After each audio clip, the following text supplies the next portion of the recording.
Hello, everyone. My name is Brittany Gonzalez, and I will be hosting today's global member call for WeConnect International. I'll go ahead and get started going over the agenda and just going over a few housekeeping things, and then we'll jump right into our first presentation for the day. So here's our agenda. I will go over our antitrust statement. Then we will introduce some of our recent corporate members who recently joined. Then we have introductions from some of our new team members for WeConnect International. Then we'll start with our presentation, which is a supplier inclusion and sustainability presentation from Brian Wiggins from Cisco.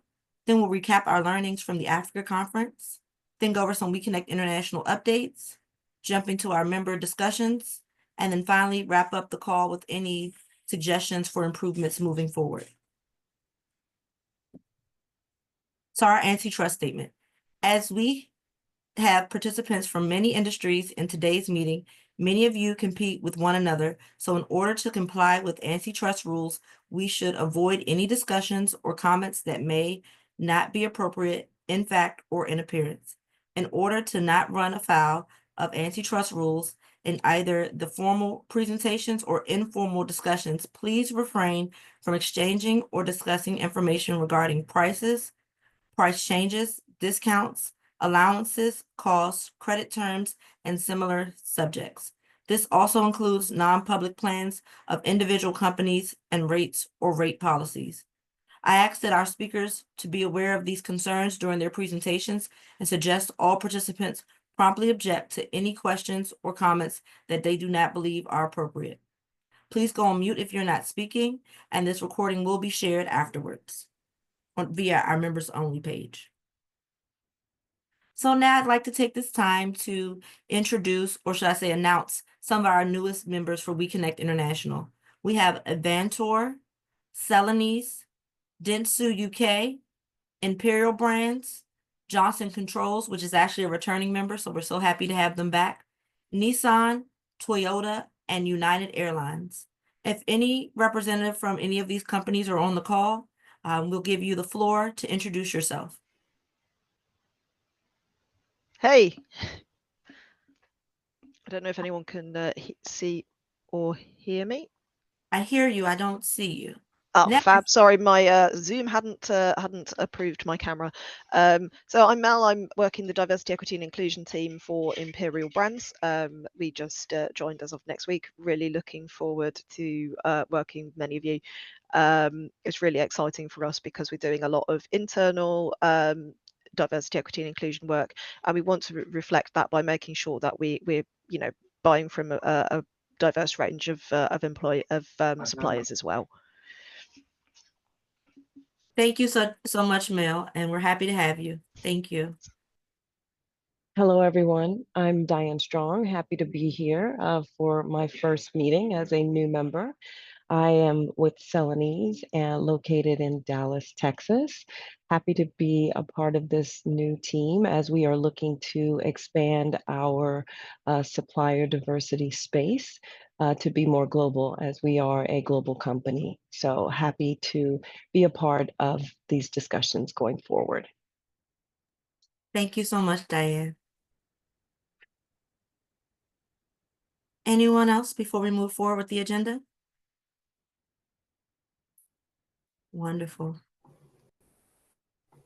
Now, I will introduce Maxorda from our new Bangladesh market lead.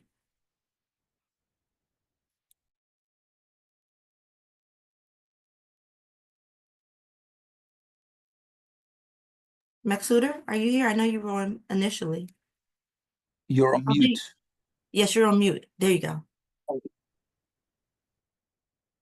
Good morning, good afternoon, and good evening to all of you.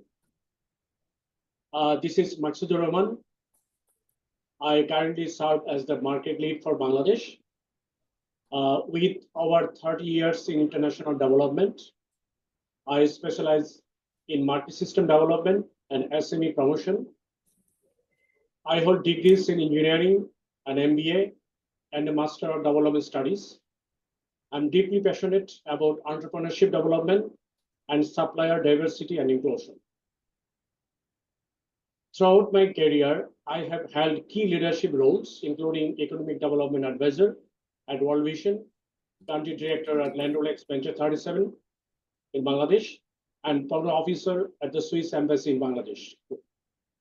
I have extensive experience managing donor-funded programs, primarily for USAID, and excel in leading diverse teams and fostering strategic collaborations. Thank you very much indeed. I am sharing my email address to all of you. If anything, please reach out to me. Thank you very much once again.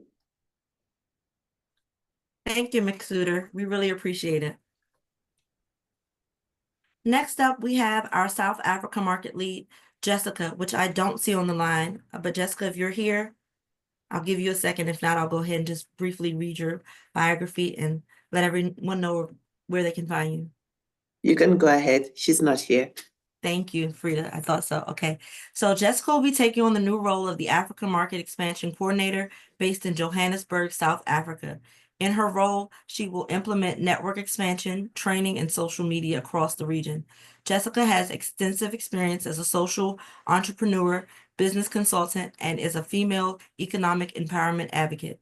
As managing partner of a community-based business accelerator, Adirio Hub, she led strategic operations and fostered stakeholder relationships that led to successful events and emphasized entrepreneurial opportunities with BBBEE compliance. At the bottom, you will see Jessica's contact information, and you can also get in touch with her via our regional director, Frida, who you'll hear from a little bit later on the call. All right. So without further ado, we're going to jump into our presentation from Brian Wiggins at Cisco. I'm going to stop sharing, Brian, so that you can share. Thank you. Let me see if I can figure out how to share. Can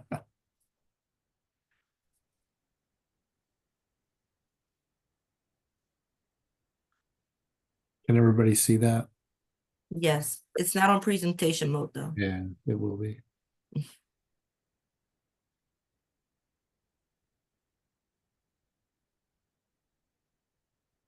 So thanks everyone, and good morning, good afternoon, good evening, wherever you are. Nice to meet. Nice to see new blood coming in, people coming back, and leadership from WEConnect International. I'm Brian Wiggins. I lead responsible procurement for Cisco.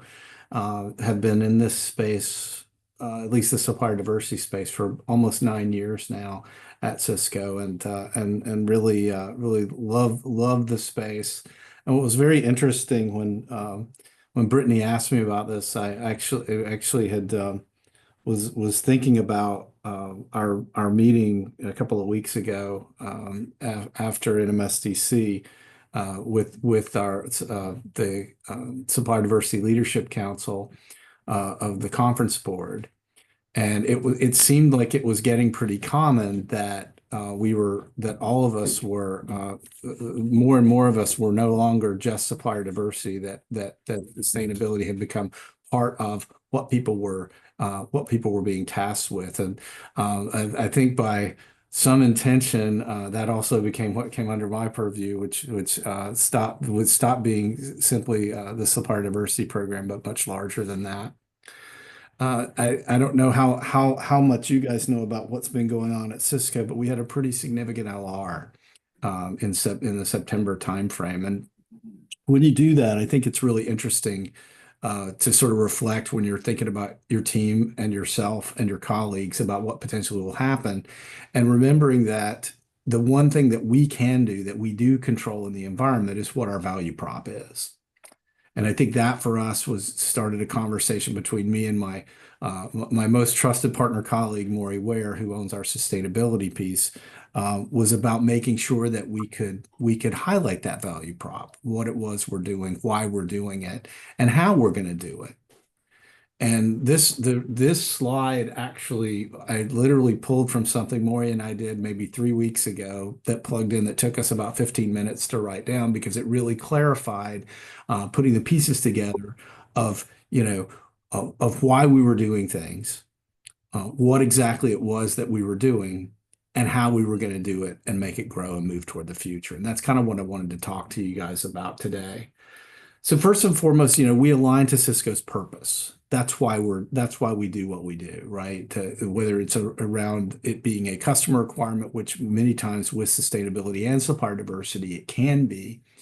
I think, when we look at it from that, but we were part of a bigger picture, right? We're part of a bigger effort at Cisco around social justice. Cisco has 12 social justice actions. 6 of them are very internally focused. The other 6 are very externally focused. We own Action 7, which is how those social justice actions impact our supplier community and what we're doing in that space. Correspondingly, there are sustainability efforts that are company-wide. So Maury's role in that is the focus on the net zero emissions and those sustainability efforts that are going on at Cisco and what is procurement's part of that. So for our leadership, what we do is we provide that conduit, we provide that input, we provide that participation for procurement in these spaces. The second thing we do, and it's really around that the why, but the what is we engage with the supplier community, not just the diverse supplier community, but the entire supplier community, where our programs can be helped and impacted by our relationship with our suppliers and what we're trying to do to move things forward. It can be a multiple things, and we'll talk about those in just a couple of minutes. The how piece is, I think, has to be that sort of continuous improvement mindset of what are we doing to lessen the amount of manual work that we do to move to continue to do what we're doing, to grow what we're doing, and to move the ball forward so that we have capacity and ability to do things more than just what we're doing today. So the why and aligning to our processes. So the way we see social justice is really three parts of it that we touch our supplier community. One is, of course, the supplier diversity program, long-standing effort that we've been working on in Cisco, and have some kind of nice news that we can at least share with you guys a bit today. The second thing, and probably what I always like to say is probably the best thing that we do, is our sponsorship program, where we look at where we partner with diverse suppliers, align them to a Cisco leader, and take them through about an 18-month curriculum program. The other piece, and this is actually, we had been measuring this for years. We started going out to our preferred supplier community, asking them about the makeup of their contingent workforce. And I think it's safe to say that we were doing this really, really early before a lot of people were asking about it, and have continued to do it going forward. And having those sort of conversations about I'm sort of an old school, you guys see how much gray hair I've got, but I'm kind of an old school guy. And I always believe that you measure things. And when you measure them and you make that result at least public to the important people to see it, invariably these things can get better, can get improvement if we're focusing on it. The other side of what we're doing, like I said before, is that net zero by 2040. That's a very aggressive target. I know it's 15 years from now or so that we're saying we're going to get there, but we really are looking at how basically Cisco looks at sustainability and how our supplier community can impact that. So we have a bit of a regenerative mindset when it comes to sustainability. It's a shift from a mindset from simply doing no harm to building in the capability and capacity to heal social and environmental systems. So first, our clean energy transitions. We're developing the Silicon One chip to reduce energy consumption while increasing bandwidth. For example, the 8201 router with Silicon One consumes about 96% less energy per year and supplies 35% more bandwidth compared to the previous generation of router without Silicon One. We want to optimize energy usage for our smart buildings, pioneering universal power over Ethernet, PoE. It's a technique for delivering DC power with two devices over copper Ethernet cabling. And we want to help our suppliers set and meet global greenhouse gas reduction targets through CDP reporting. And many of you probably, if you have connections to the sustainability, potentially know about the CDP reporting and how that's run and how our ecosystem is helped by that. The second thing is evolve the business to circular. And what we wanted to do is design the waste out of our business, take it from the linear type of situation, make, take, use, dispose, to a more of a circular sort of model to reduce the dependency on finite resources. Our goal is to incorporate the circular design principles into 100% of the new products and packaging by next year, and committing to 100% product return upon request at no cost to our customers.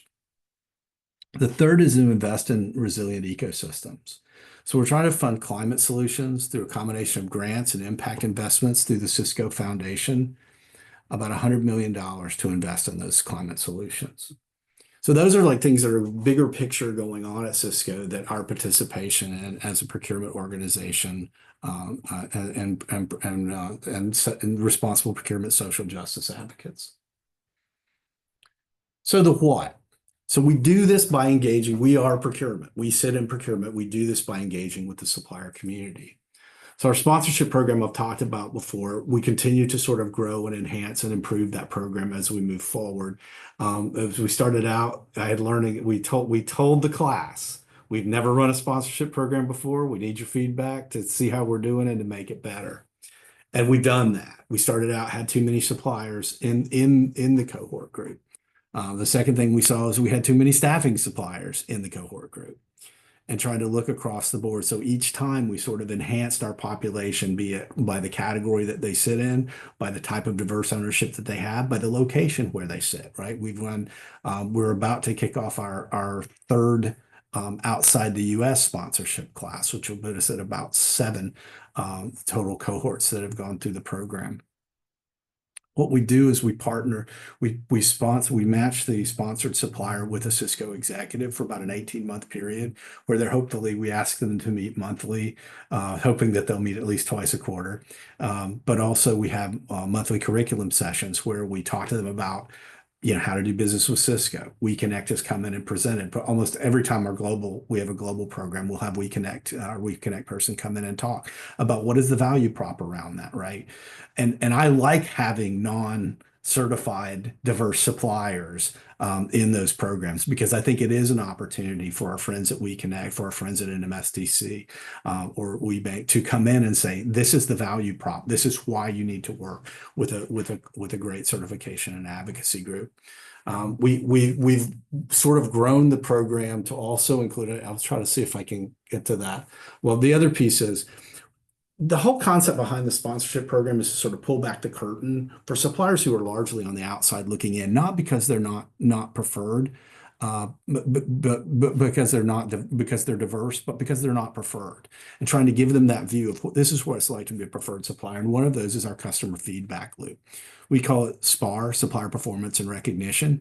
And what that's about is really getting feedback, even if they only have 3 or 4 customers at Cisco, that we get some semblance of those customers coming back and say, here's what your pricing's like. Here's what your account team's like. The same information that a preferred supplier gets. Invariably, we've seen through this program that the risk scores, be it their D&B risk, be it their revenue reliance risk, be it their across the board, or that risk goes down, and that the customer and the supplier performance goes up. It doesn't happen for every supplier, but on average, the scores go up and the spend goes up with those suppliers. CDP reporting, I think a lot of you guys are also familiar with this. We've been driving this pretty well. I think in early stages, we were probably in the 20% when we started the first year. I think I listed our performance with that. What's really important about this carbon disclosure project is getting everybody on the same page and letting them know that we are watching this. We want them to report to it, and we want them to make their reporting public, right? And one of the things about being engaged, and I'm going to see if I can go to it, the scorecard KPIs, right? So we're coming across them with scorecard KPIs in their annual business reviews with procurement, right? So it's not a supplier diversity meeting. It's not a sustainability meeting. It's their meeting with procurement at Cisco that covers a lot of things. So we have our pages, right? Well, we'll talk about contingent workforce diversity, what their contingent workforce diversity looks like. We talk about did they report to CDP, and did they make their results public? we go sort of across the board, talk to them about tier 2 direct, right? We want them to report tier 2 direct. So all these things, and I like to say, while the whole world's watching, we like to bring that up in front of them. RFPs, we are part of the RFP process. We're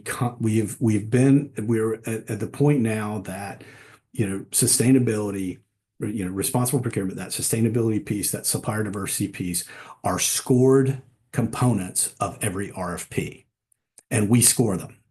My goal is that everybody on my team could go in and score it, pretty simply, across the board. There are points that companies get for being a diverse supplier, but there are also points a company gets for participating in our tier 2 direct program, for doing that, for those types of things, for reporting CDP. So giving them those things, and also giving some latitude to what type of D&I programs they have and what are they willing to share with us about it. So there's a bit of free form in there as well. I think the key to this is our sourcing managers, right? So the idea is that we are not a separate entity from procurement. We are part of procurement. And so making sure that whatever we do is either with the sourcing manager, sometimes delivering the message of what we need from our supplier community, but also being in concert with them when we are separately engaging with our suppliers, both diverse, non-diverse, both preferred, non-preferred, across the board. What we've seen with this is that sort of getting suggested sponsorees, sort of taking us back to the beginning of this, taking those, getting suggestions for sponsored supplier sponsorships from our sourcing managers. This actually resulted in having an executive sponsor for a supplier that's not a Cisco executive. They're an executive for JLL, right? But JLL has a great program. We think JLL could really help them. And it was a very big leap for us to pull an executive in from another company, but we felt like that company could help the supplier that we were trying to help.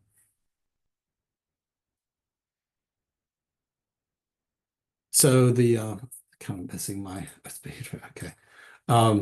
So the how.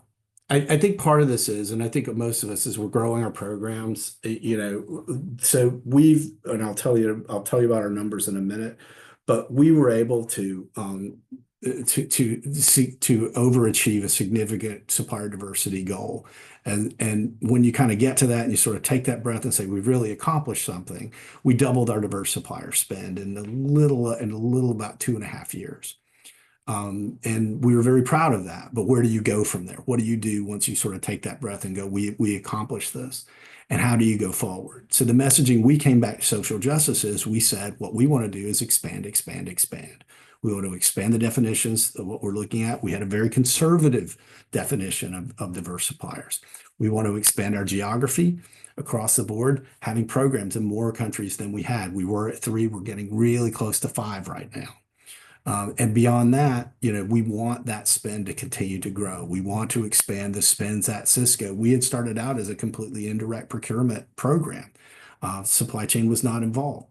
Now we're getting about 100 million from supply chain. So, having that sort of continuing that process and having that sort of clarifying leadership conversation where I don't know how many of y'all know Frank Saunders from Intel, but I worked for Frank for a couple of years here. And Frank actually said to me, Brian, there's no other supplier diversity leader at Cisco. It's you. So it doesn't matter who the spend is and whether we own it or not, whether it's under Alexander Lopez or not. So that was a real empowering thing, to go sort of look under every rock, behind every tree, to find the spend with suppliers that you can find, and many times you'll uncover diverse spend as well, and as well as opportunities for other diverse suppliers. Our global dashboards, we've had a great global dashboard, a great dashboard for our US spend for a long time. Pretty good process that supports it. I can read out every morning. I tend to look at it every day to kind of see, did anything hit today? Did we really increase? How are we pacing across the quarter? How are we looking? But where we're short on that is that sort of global data dashboard where the definitions get complex, where it's a manual process to calculate our UK diverse spend or our India diverse spend. And getting to that, I would say we're probably about 80 to 90% there of having that global dashboard, and saying we have to have that because the manual calculation by multiple countries, it doesn't really, it doesn't show the same emphasis in other countries where Cisco is also spending money to where we've emphasized in the US. Our contingent workforce diversity program. Okay, so this is really manual, right? We pull a data set. May, June timeframe. And we asked suppliers to come in and tell us basically the demographic makeup of that data set for that supplier, from each supplier. It's a manual process. It takes reminders. We have to get it. We get it in manual files. We roll it up, we get it together, and then we report it back as an aggregate, and also to let each of those companies know we're watching this. It's ridiculously manual. It's a great program, but we get a single snapshot a year.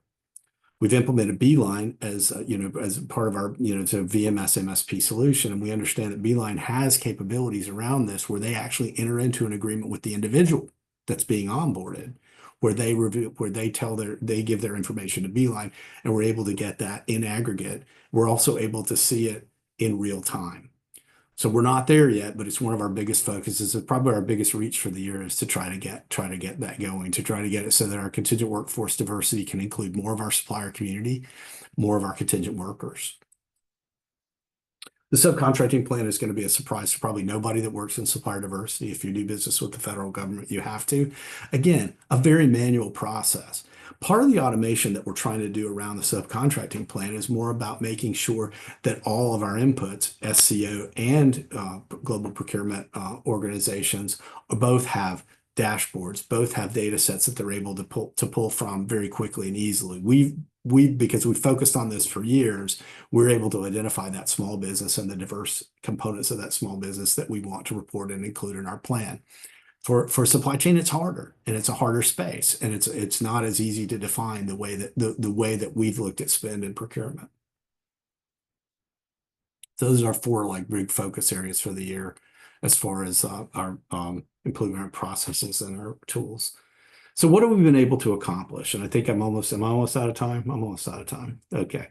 So 100% of our targeted suppliers reported their contingent workforce diversity. We think this is an enormous accomplishment.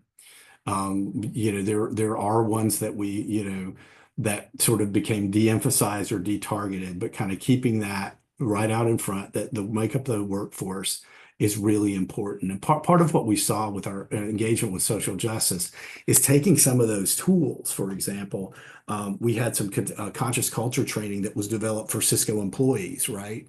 Coming, as part of the social justice action. So that was action 5 or 6. So I can't remember which one, but one of those two. And they had this great content around how people should be treated in the office. What should you expect at Cisco? How to behave, how to be treated like that. So we tweaked it a little bit for a contingent worker audience and made that available. And I feel like we've had about 1,500 individuals from a bunch of different companies, from a bunch of different our suppliers that have taken that training so far in a relatively limited time of it being available. So again, everybody deserves to be treated with respect. Everybody should be compelled to treat others with respect, and like how we look at it at Cisco, and not assuming that everybody comes from necessarily the exactly same perspective on this, but that we're respectful of that. Our tier 1 plus tier 2 direct diverse spend is up almost 200%. And I'm really actually have to, every time I look at it, I kind of gulp a little bit because, it was, like I said, it was a combination. It wasn't just spending more with the diverse suppliers that we have. It wasn't just adding diverse suppliers to spend with, but it was also uncovering diverse suppliers that had not necessarily identified themselves to us. It was also about, finding spends where that weren't considered controllable spend or part of our purview, pulling those in, and the diverse spend amongst that. But it's a really positive direction. We're really proud of it. But I want more. We have 70 suppliers diverse suppliers that have either participated in or are participating in our sponsorship program. We had our first company from Canada join our US cohorts and sort of helped us sort of build out that piece. We tend to think that to have a supplier diversity program, we really have to be able to do, in a country, we have to do two things. We have to be able to measure the spend with diverse suppliers in that space, but we also want suppliers from those geographies to have an opportunity to be part of our sponsorship program. CDP reporting, almost 50% of our requests, 50% of the suppliers targeted are reporting is Carbon Disclosure Project responses, and 27% of them made their responses public. And both of those continue to increase and continue to drive because they have to be participatory in this for us to be able to reach our sustainability goals. So with that, I don't know. I don't know that I've ever presented it all together before. I think it's a relatively new role for me. But any questions? We have 3 in the chat. Do you want me to read them or are you Please. able to see them?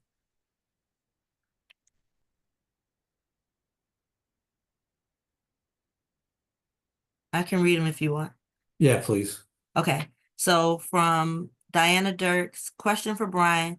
In those business reviews with the suppliers to discuss sustainability topics, do you have both the sourcing/procurement owner and a sustainability expert attend those discussions? You betcha. Absolutely. And it's really been an area where, having that leadership now, like at some point, and I don't know if what y'all's environments are like, but at Cisco, one of the greatest things and one of the most frustrating things is you got to get 20 people to agree to do anything. And it's such a it's a great and empowering environment, but it can be really frustrating when you're trying to move the ball forward. So having a leader, having somebody like Frank Sanders who would say, "Thou shalt do this," was really, really important. And so what we do is we actually have 2 pages now in the review, and we typically try to make it one is a little report card on them, and we try to give them praise if they haven't or tell them where we want them to improve, and have a person in there, be it me, be it Ronette, be it Maury on the call that can actually explain what it is that we want them to do if they have questions while the whole world's watching, while their leadership team is watching, while our leaders are watching to say, hey, great job here. Hey, can do a little better here. So having that and having that expert, absolutely. And the procurement owner is definitely there because they're running the meeting. So we're part of that. The other piece of it is we also try to socialize the positive things. That's where we come in and say, hey, take the,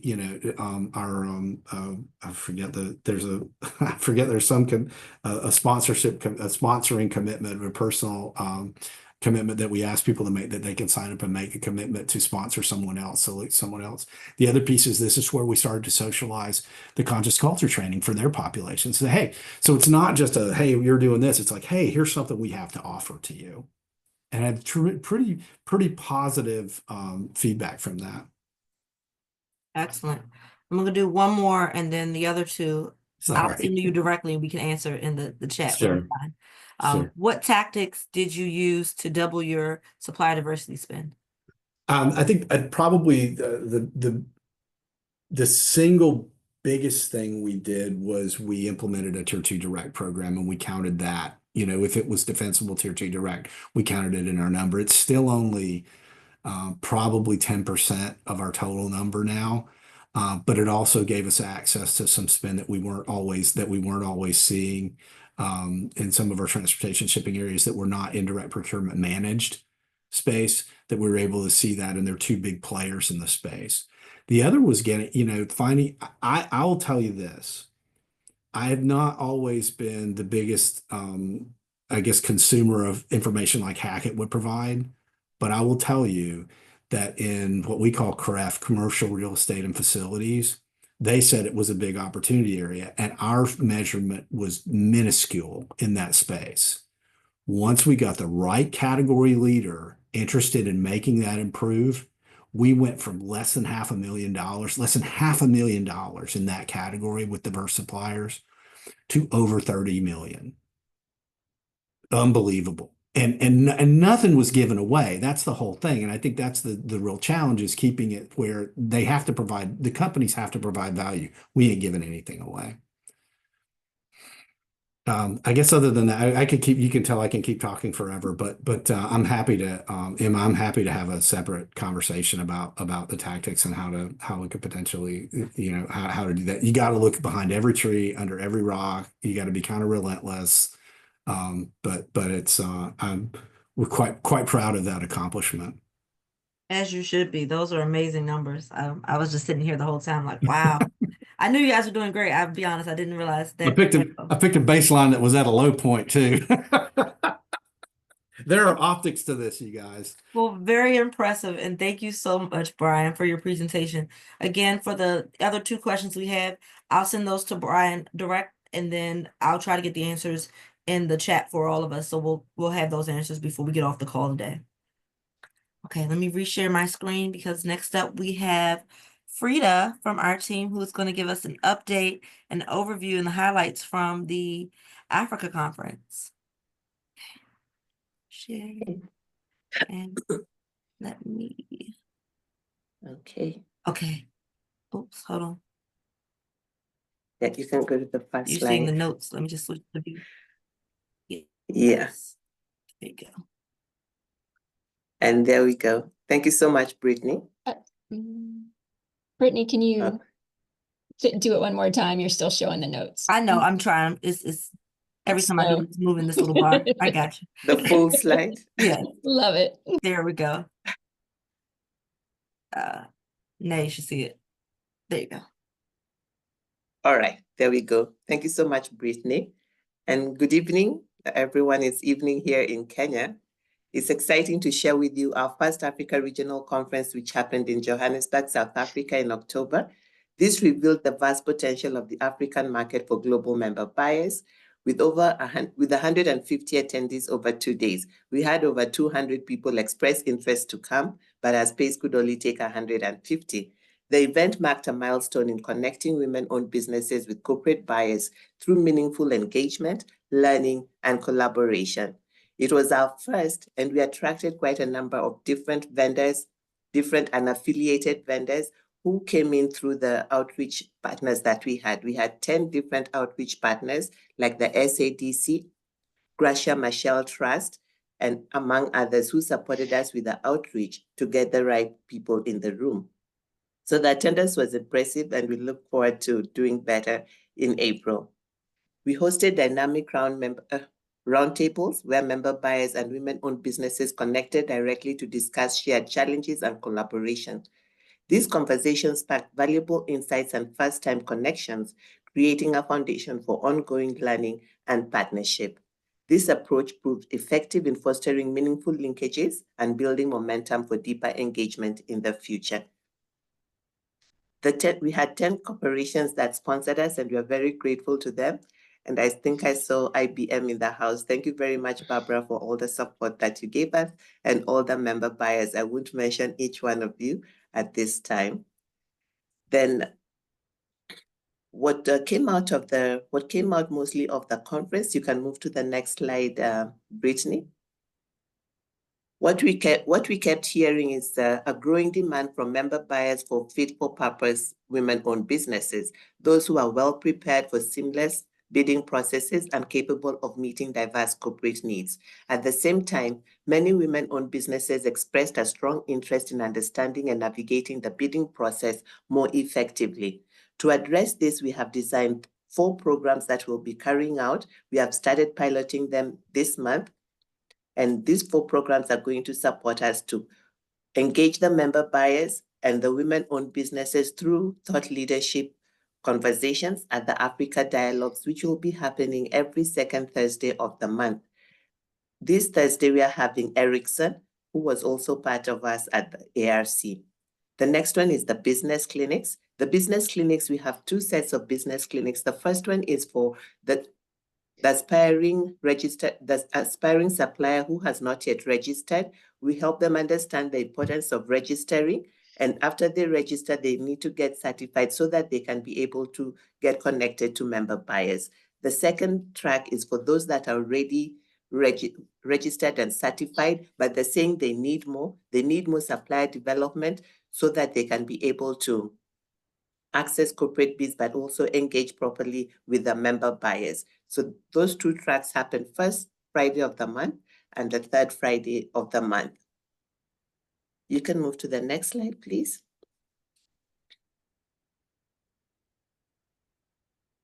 We have a lot of virtual events that happen, but in Africa, we are a high contact region, and women-owned businesses like to network. They like to display their products. So we have come up with what we call the Supplier Connect, which happens once a month in all our countries. And at the Supplier Connect, women are able to come together and network and learn together. And we have different speakers around supplier development. And this has helped them engage and also increase our number of registrations and fit-for-purpose certified business women. So we are being more intentional as we move forward by asking our member buyers, which is you, to give us the areas that you have RFPs. Let us know when you're going to roll out the RFP so that we do a call for application and get the right women in the room that are fit for purpose and are also fit for the categories that you're looking for. Let's move to the last slide, which is the exciting slide about ARC 2025.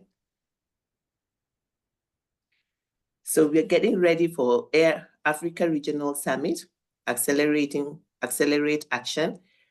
A lot of feedback we got is that we need a longer runway to make sure that things work smoothly, especially because we're dealing with two regions.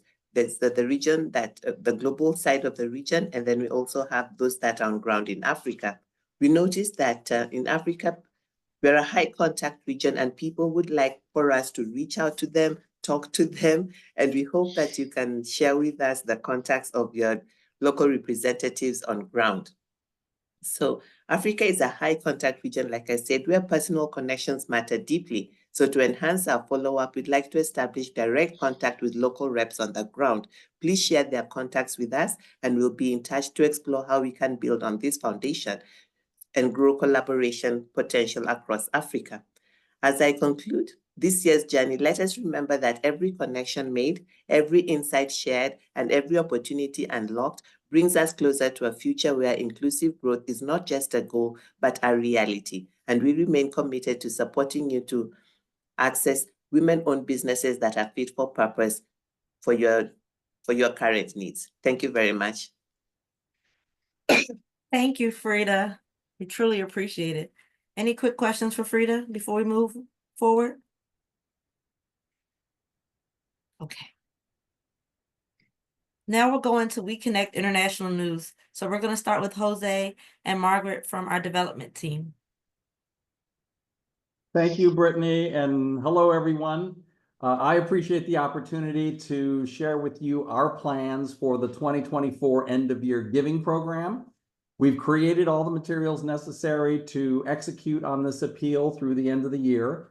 And I'll start just by saying we've given more prominence to the donations section of our public website, which Brittany will turn to. Here we go, we've got it. And I encourage you all to visit the Donate Now link, which takes you to our Growth Fund campaign and our newly operational form that's been embedded into the website. It includes new payment options such as PayPal and Venmo, as well as options for recurring gifts and dedications, and the option to cover the credit card fees associated with the donation. Thank you for that, Brittany. Our appeal efforts this year include social media, emails, and we'll be doing some direct asks. Our objective for the campaign goes really quite far beyond fundraising. We're also building our donor base and associated database that we'll use to create a fundraising focused newsletter. With regard to social media, we'll have 4 social media posts for November and 3 for December that are already set to go on targeted dates and times. And as you know, organizations like ours participate in Giving Tuesday, which has become a very popular global generosity movement that is destined and designed to unleash the power of people and organizations to transform their communities and the world. This year, Giving Tuesday falls on December 3rd, and that's the first Thursday following the Thanksgiving holiday here in the US. I do want to point out that some of our member buyers incorporate giving to WEConnect International into their internal and external corporate donations culture. For example, you can use your Marriott Bonvoy points to give at all donation levels to WEConnect International, and we're so very grateful to Denise and Marriott for letting us have that real estate on their website. We'll also be sending out emails in November and December with another focus on Giving Tuesday, and those emails will go out to our list of prospects and past donors. If anyone on this call would like to be included in that email appeal list, please just simply let us know. You can put it in the chat here and we'll make note of that, and we will certainly add your preferred email address to the list. In addition to engaging and informative content, each email will include a direct ask and link to our donations page. And needless to say, we'd be very grateful for everyone here if you'd like and share these posts with your personal and professional networks. We'll also be doing some direct asks. Those most likely to give to WeConnect International are people who know our organization, they know our accomplishments, and they believe in our mission. And so these individuals may be connected to us as supporters, partners, beneficiaries, or individuals who are simply like-minded in our commitment to women business owners. And that's why we have also made a request to our board of directors, to our ambassadors, and our professional staff to reach out to those in their social circles to ask for their support for our work and women business owners as they pursue their aspirations and business goals with a donation. So that's a summary of our plan for the end of the year. And I'll now turn it over to my teammate, Margaret, to close out. Margaret? Thank you, Jose, for that overview. As a nonprofit, it's important that we raise funds to help scale our organization and connect with even more women business owners. We've shared our plans with you today for our end of year appeal that you may consider supporting WeConnect International and perhaps encourage your network to consider us as well. If you'd like to support us by sharing this information, please contact me or Jose, and we'll provide a mini social media kit that includes images and suggested posts and emails that you can share as is or personalize as you so choose. Our emails are actually on the next slide, Brittany, so if you want to go ahead and just put that up for just a quick second. There you go. So yes, please reach out if you have any other questions. And that is it for us. And thank you so much for your time. And then with that, I will turn it back over to Brittany. Thank you. Thank you, Jose and Margaret. We really appreciate that. And I see that Paige included the link in the chat for the Marriott Bonvoy if you want to donate those points as far as for Giving Tuesday. So next, we're going to turn it over to Arishan for our team, just to give some updates about upcoming events in India. Thank you, Brittany. Hello, everyone. So I just want to share the update about the two events that we'll be hosting in India. So we have inclusive Empowering Supply Chain Summit in November 19th in Mumbai, next week, Monday, and November 22nd in Kolkata. So these summits will actually feature keynote address by US Embassy in Mumbai and Kolkata, and also by the Indian government representatives, industry leaders, and also we have exciting panel discussion by our corporate leaders and in industry and association heads. So we also have a multi-stakeholders roundtable championing inclusion as part of the 2 days event. Michael Jaworski will be facilitating this roundtable in both Mumbai and Kolkata. And we also have our signature matchmaking session between women business owners and corporations. And most interestingly, the product showcase by women business owners. It will be like a mini trade show we are doing in both Mumbai and Kolkata. And also we have a dedicated hour for networking with women business owners and corporates as well. So far we have about 300 plus registration from women on business only. And of course, this event will be a good opportunity for your Indian team members to join and take advantage of meeting with new diverse suppliers. And these events are funded by US Department of State, so the participation is free. So if you would like to share this with your Indian team members, please feel free to do that. I'll be sharing the registration link in the chat in a while. Thank you so much. Thank you, Arishan. I really appreciate it. This meeting has been so much engagement. We're running out of time, so let me keep moving forward. I'm going to skip through just a few things. So here are our major events of engagement for 2025. We have socialized this prior to, and this is on our website. But and this slide will be shared with the recording of this call. So, but just to make note of that. Also, just wanted to give you the information on the event sponsorships for 2025. As you can see, the amounts range from $5,000 to $45,000. So as you're taking time to talk to your points of contacts about renewals for 2025, also take that time to engage and discuss sponsorships for 2025 as well. Here are our membership rates for 2025. To date, I think we're about 75% renewals thus far. I know that myself, as well as the rest of the membership team, we've been reaching out to all of our member buyers to confirm renewals for next year and when you would like to be invoiced. So if you have not had a chance to speak with your point of contact yet, please reach out to them. Again, we will continue to reach out to you, but please reach out to us so that we can schedule these calls or have the communication via email to make sure that we understand and we're all on one accord as far as what level you'd like to move forward with for 2025, as well as your strategy for 2025, and making sure you take full advantage of all of the membership benefits. And then here are just some creative opportunities for impact. Again, based on time, I'm going to keep moving forward. But this will be shared. Now on to data scrubs from Mike Pagliaro on our team. All right. Good day, folks. Quickly, I did if you don't know what the data scrub is, it's where we receive a file from you, the members, and we match it against our WeCommunity database. And so far, year to date, I have had 25 members reach out, reviewed over 135,000 lines of data, where we found 174 unique suppliers. And they were in 39 different countries and 73 different commodities. Brittany, next slide, please.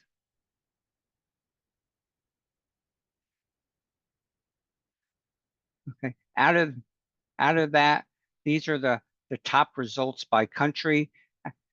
So you can see the UK and India, followed by Brazil and Canada, where we've had the most hits for certified and registered suppliers that came from the data that you as the members provided. Next, please.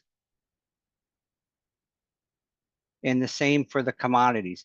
As you can see, most of it is business consulting and staffing, followed by advertising, printing, and the promotional side.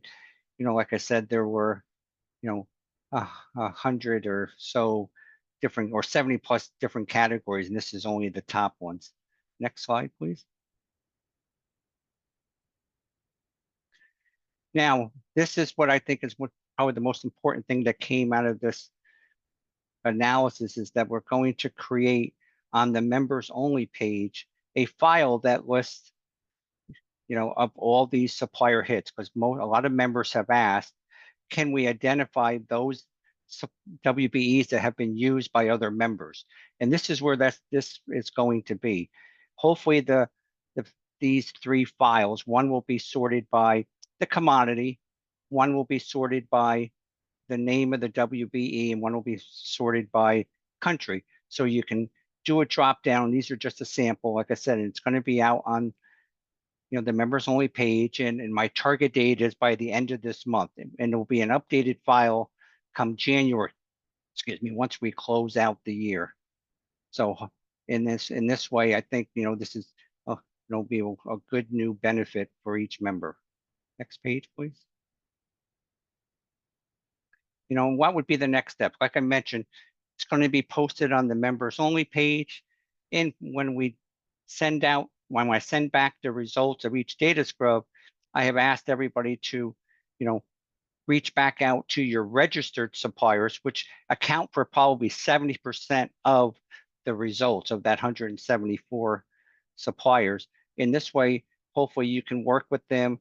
And if you have any issues, come back to us and we can help you identify what's the value proposition of being certified.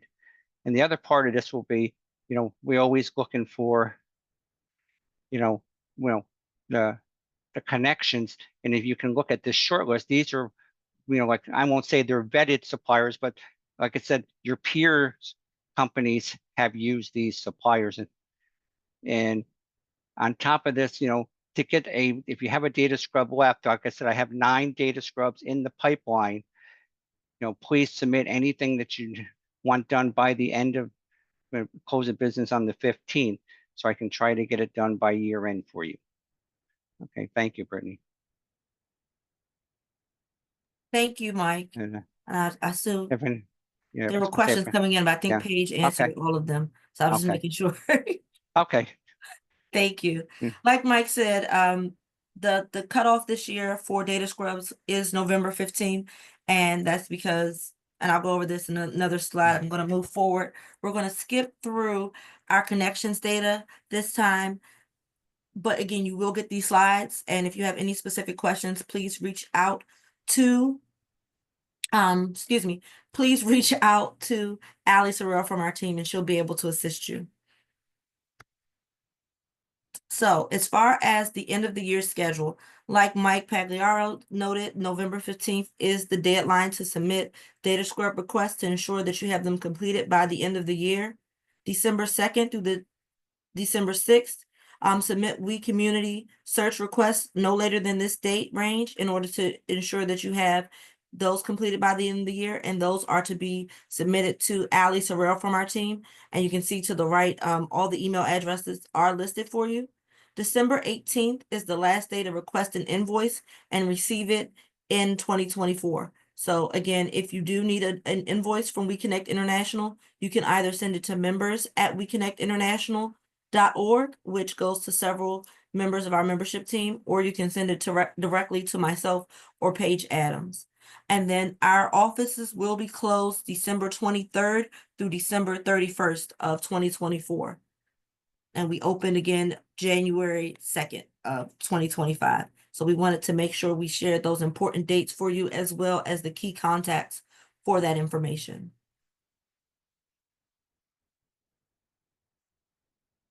And where you can find us. So this week, we're happy that our global membership team, both Paige and Michael, are in Washington, D.C. for the NBIC Unity Week. And they'll be there November 12th through November 14th. So if you're attending or any of your team members are attending, please tell them to connect with both Michael and Paige, and their emails are also listed below.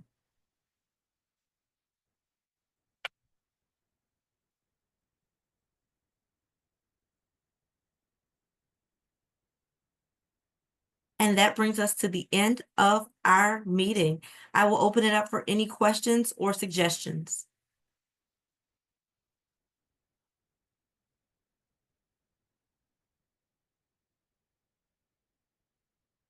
Can everyone hear me? Okay, I just want to make sure. Yes, Okay. we can hear you. Great job. It was radio silent. I was like, oh, did I miss something? I think they were fascinated by all the information you provided in like 7 minutes. So good job. Wonderful. So just as another reminder, as a link to the recording, we'll show you where to go. It's the members only page. So you can go to the members only page and you'll be able to view the recording of this meeting as well as the presentations and the slides that were given today. So we thank you all for your time. Please enjoy the rest of your week, and thank you for your membership and your commitment to gender inclusive sourcing with WeConnect International. Thank you. Thank you, Brittany. Thank you very much. Thank you. all.